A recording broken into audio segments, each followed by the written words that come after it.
तो आज हम कर रहे हैं डेविसन जर्मर एक्सपेरिमेंट। ये एक्सपेरिमेंट है किसी भी पार्टिकल के वेव नेचर को प्रूव करने के लिए।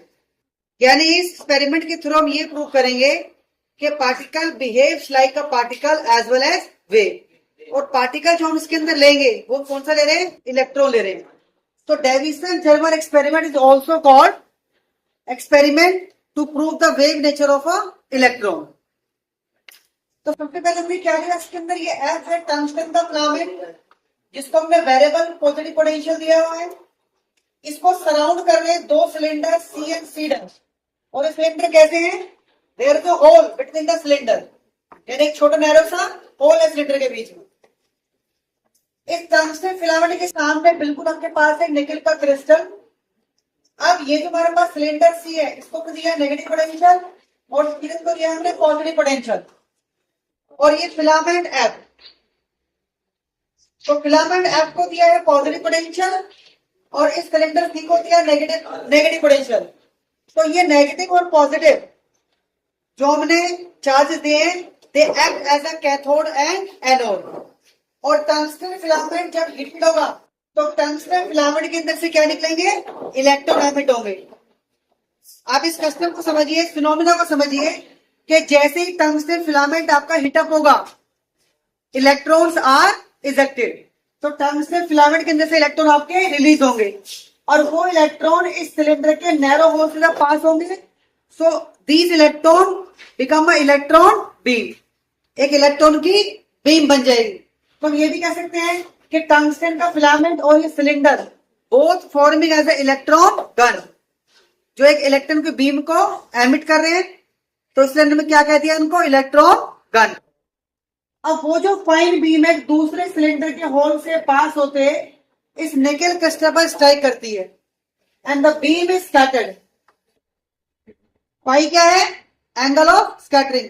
जिस एंगल में आपकी बीम क्या होगी? स्कैटर्ड। ये आपका डिटेक्टर है डी, ये रोटेबल है 360 पर। इसका काम क्या है?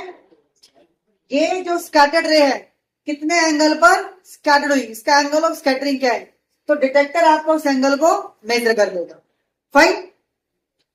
उसके बाद ये मैंने निकल का प्लेन ड्रॉ किया है, this is the plane of the निकल।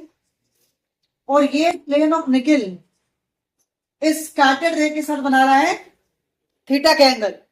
तो थीटा यहां बनेगा और थीटा यहां बनेगा। इस थीटा को हम कहते हैं एंगल ऑफ ग्लासिंग।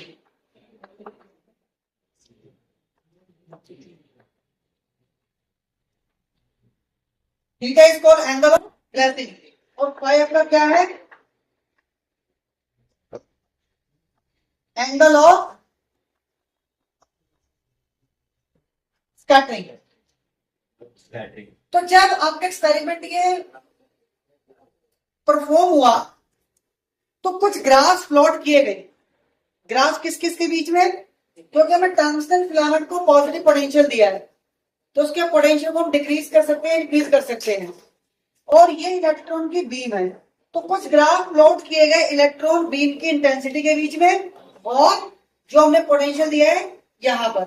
तो पहले हमें ग्राफ ड्रॉ किया गया 40 वोल्ट पर। सपोज ये 40 वोल्ट पर ग्राफ प्लॉट किया, कुछ इस तरह की इंटेंसिटी आती है। उसके बाद ग्राफ को प्लॉट किया 44 वोल्ट पर, कोई ज्यादा वेरिएशन नहीं आता। तो इंटेंसिटी में कुछ ज्यादा वेरिएशन नहीं आता। लेकिन जैसे ही हम ग्राफ ड्रॉ करते हैं 54 वोल्ट पर, तो देयर इज अ ब्लम्प, एक तरह का ब्लम्प। ब्लम्प मींस क्या? Sudden increase in the intensity. तो इलेक्ट्रॉन की जो बीम है उसमें एक सडन इंक्रीज आता है, ब्लम्प आता है। और जब ऐसा होता है तो उस टाइम पाई की वैल्यू क्या होती है? 50 डिग्री।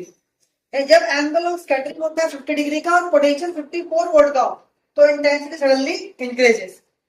अब इंटेंसिटी का इंक्रीज होना that is due to interference, क्योंकि इंटरफेरेंस हम डिस्कस कर चुके हैं।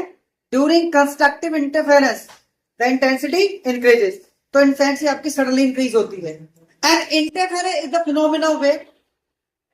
Interference is the phenomena of wave. तो यहां से प्रूव हो जाता है कि पार्टिकल जो आपका इलेक्ट्रॉन है वो वेव की तरह भी एक्ट कर रहा है, क्योंकि जो इंटेंसिटी का इंक्रीमेंट हुआ, जो इंटेंसिटी आपकी सडनली इंक्रीज हुई, that is due to interference. और इंटरफेरेंस ही वेव का फिनोमेना ही है। इसका मतलब इलेक्ट्रॉन आपका वेव की तरह बिहेव कर रहा है। तो ये तो एक्सपेरिमेंटल कंक्लूजन था। अब इसको मैथमेटिकली कैसे प्रूव किया गया?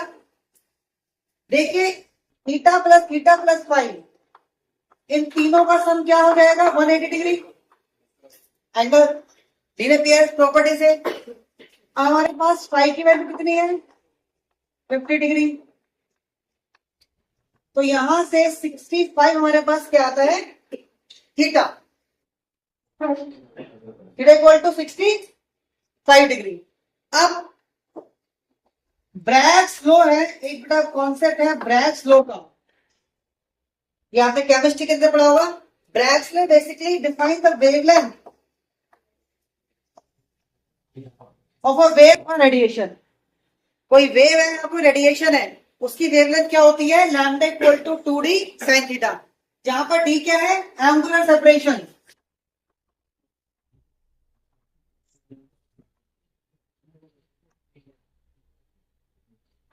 d is angular separation. तो एंगुलर सेपरेशन हर क्रिस्टल का अलग अलग होता है। यहां पर हम यूज कर रहे हैं nickel crystal.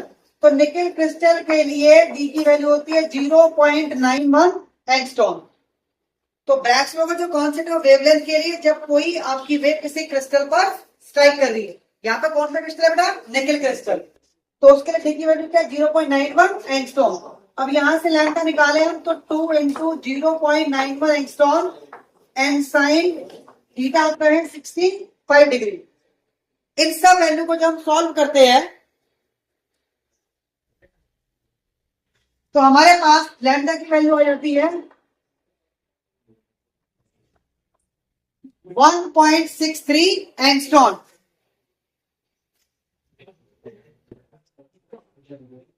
Lambda equal to 1.63 angstrom.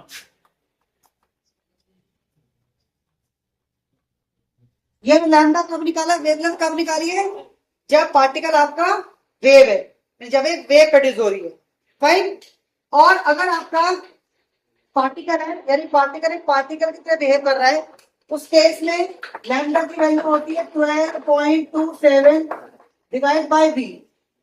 ये क्वेश्चन हम पहले डिस्क्राइब कर चुके हैं, the relation between the wavelength and the potential. क्या रिलेशन है? Lambda equal to 12.27 divide by root of V. तो यहां से हम लैम्डा निकाले तो that is 12.27 divide by V, और बी की वैल्यू कितनी है आपके पास? 54 वोल्ट। अगर इसको आप सॉल्व करते हो तो ये भी 1.63 एंगस्ट्रॉम ही आएगा। तो फर्स्ट और सेकंड से वेवलेंथ क्या आ रही है? सेम आ रही है। यानी ये हमने वेवलेंथ कब निकाली है? जब हमारे पास रेडिएशन है या एक वेव है, जब पार्टिकल एक वेव की तरह एक्ट कर रहा है। और ये वेवलेंथ हमने कब निकाली है? जब वो पार्टिकल एक पार्टिकल की तरह एक्ट कर रहा है। तो दोनों ही